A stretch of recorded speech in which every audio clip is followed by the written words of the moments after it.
Beneath the busy streets of modern Rome lies another city, literally. Layers of history are buried underfoot, ancient apartments, temples, and roads. Every new subway line uncovers another piece of a 2,000-year-old puzzle. This isn't unique to Rome. Cities worldwide, from London to Istanbul, are built atop ancient foundations. These buried metropolises are time capsules packed with clues about how our ancestors lived. Archaeologists act as detectives, piecing together humanity's story one discovery at a time. Imagine walking through Ephesus in Turkey, marble roads, grand libraries, even ancient public toilets. These cities collapse time, making ancient people feel strikingly familiar. We've uncovered sophisticated water systems, vast trade networks, and art revealing deep beliefs. Every excavation brings new revelations, often overturning what we thought we knew. The ground beneath us is a vast library, and we've only just begun to read its oldest pages.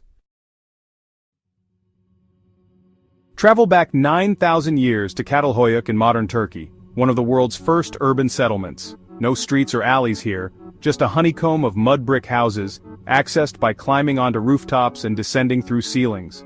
Life was intimate. Families lived, cooked, and slept in a single room with ancestors buried beneath the floor. Walls were adorned with murals and bullhorns, blending art, ritual, and daily life. Remarkably, there's no evidence of kings or a ruling class. All houses are similar, suggesting a cooperative, egalitarian society. Çatalhöyük challenges the idea that cities need hierarchy to thrive. For over 1,000 years, thousands lived together in relative equality. Why did they build this way? Was it for defense, or to foster community? The answers remain elusive. Çatalhöyük proves civilization's path was never a straight line, but a series of bold experiments. Now let's journey to Mohenjo-Daro, a city that once flourished on the banks of the Indus River in what is now modern-day Pakistan. Over 4,500 years ago, this remarkable settlement was already thriving, bustling with life and activity. Mohenjo-Daro was a marvel of ancient urban planning. Its streets were laid out in a precise grid, with wide, straight avenues intersecting at perfect right angles. This level of organization was centuries ahead of its time, rivaling even the cities of later civilizations. Nearly every home, whether large or modest, had its own private bathroom and direct access to a sophisticated city-wide sanitation system. Wastewater was channeled away through covered drains that ran beneath the streets, keeping the city clean and healthy, a feat few ancient cities could match. At the heart of the city stood the Great Bath, a massive public pool built from finely fitted bricks and sealed with bitumen.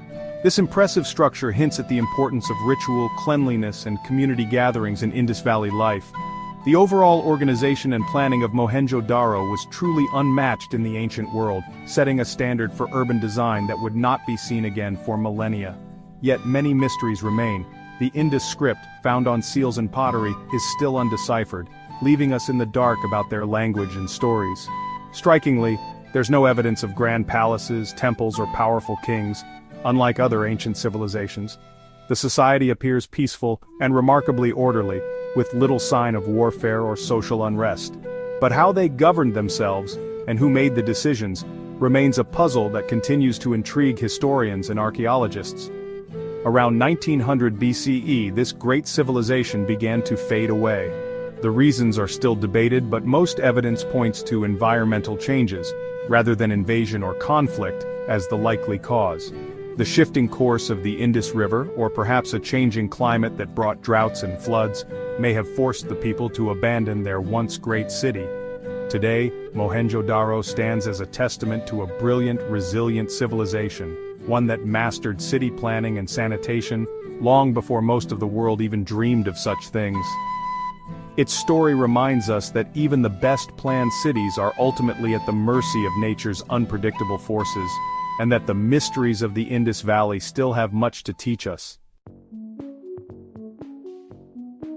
In Peru's desert valley, Corral Supa rose as the oldest known city in the Americas, nearly 5,000 years ago.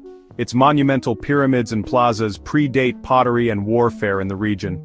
Builders used reed bags filled with stones for earthquake-resistant foundations, ancient seismic engineering.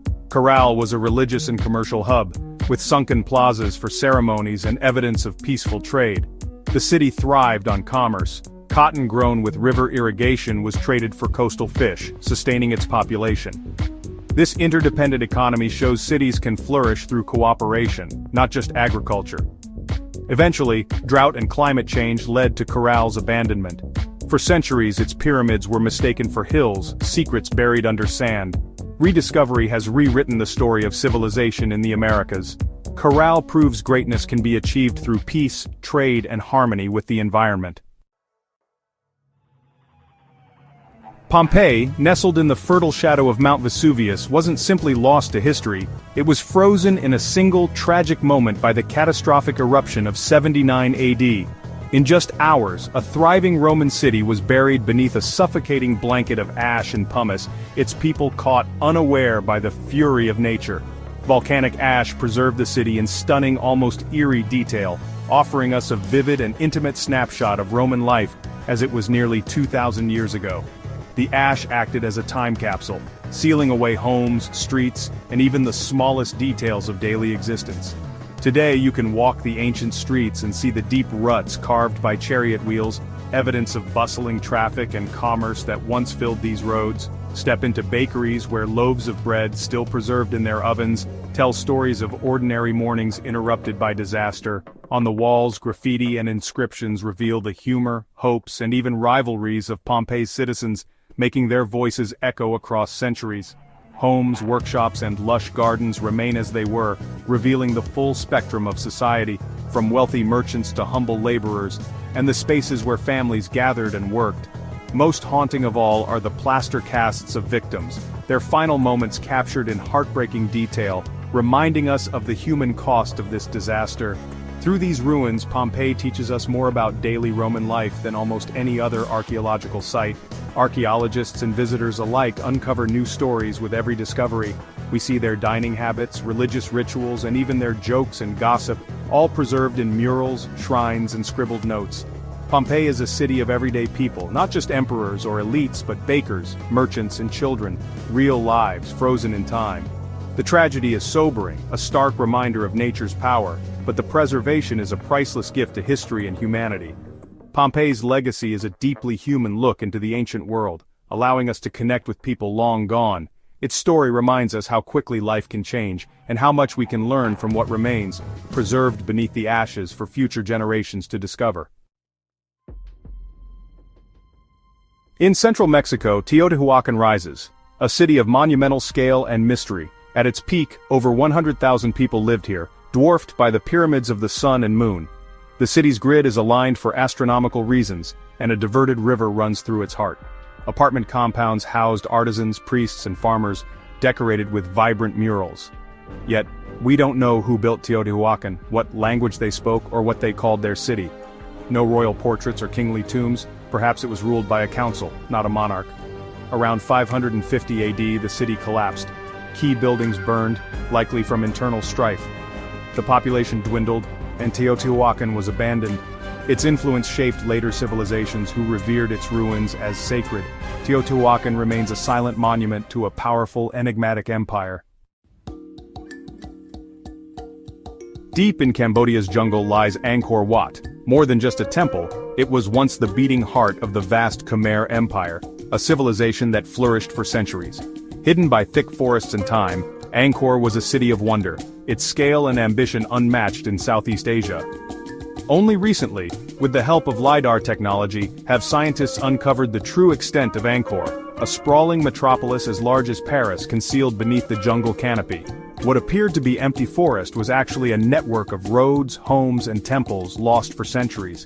Angkor was a hydraulic city, ingeniously designed with canals and vast reservoirs to manage the unpredictable monsoon rains. These waterworks irrigated endless rice paddies, supporting a population that may have reached nearly 1 million people, an astonishing feat for its time. This intricate water system was the empire's lifeblood, a marvel of ancient engineering that allowed the city to thrive in a challenging environment. The reservoirs, called barrays, stored water for dry seasons and protected the city from floods. Temples like Angkor Wat were more than places of worship. They served as religious, administrative, and even astronomical centers. Their walls are covered in intricate carvings, telling stories of gods, kings, and daily life, reflecting the sophistication of Khmer culture. For years, historians believed Angkor's decline was caused by foreign invasion. But new evidence suggests a different story: environmental collapse. Severe droughts followed by devastating floods overwhelmed the city's delicate water system, making survival increasingly difficult. The failure of this once great system weakened Angkor from within, leaving it vulnerable to outside pressures and eventually leading to its abandonment. Angkor's story is a powerful lesson in both the ingenuity and fragility of human innovation. It reminds us that even the most advanced societies are deeply connected to the environment around them. Even the greatest cities, with all their achievements, depend on a stable environment to survive and prosper. Today, the jungle hides Angkor's secrets, but its legacy endures, reminding us of the heights humanity can reach and the delicate balance we must maintain with nature. Petra, carved into rose-colored cliffs in Jordan, was the capital of the Nabatean kingdom, Arab traders who grew rich on the spice routes. Entering through the Sikh, you emerge before the treasury, its facade cut from living rock. The Nabateans were masters of stone carving and water engineering, creating dams and cisterns to turn desert into oasis. Petra was a cosmopolitan hub, blending Greek, Roman, Egyptian, and Assyrian influences. Merchants from across the world met here, exchanging goods and ideas. The city declined after Roman annexation and the shift to sea trade, eventually abandoned and forgotten by outsiders. Only a fraction of Petra is visible today. Most remains buried beneath the sand. Its rediscovery revealed a city of astonishing beauty and ingenuity. Petra's story is a reminder of the hidden wonders still waiting to be found. Why do we dig up ancient cities? It's about understanding the roots of our modern world. In Mohenjo-Daro's grid and Angkor's canals, we see the origins of urban planning and infrastructure. These cities are blueprints for our societies, full of lessons in engineering and organization. They connect us to real people, innovators, artists, parents, whose lives echo our own. Their stories, pieced from ruins, make history personal and human. The collapse of places like the Indus Valley and Angkor warns us how fragile civilizations can be. Ancient cities teach us about resilience, adaptation, and the risks of ignoring our environment. They challenge our assumptions about civilization and reveal the diversity of human ingenuity. By exploring their mysteries, we learn about our past and our future. The stones of these cities still have much to teach if we listen.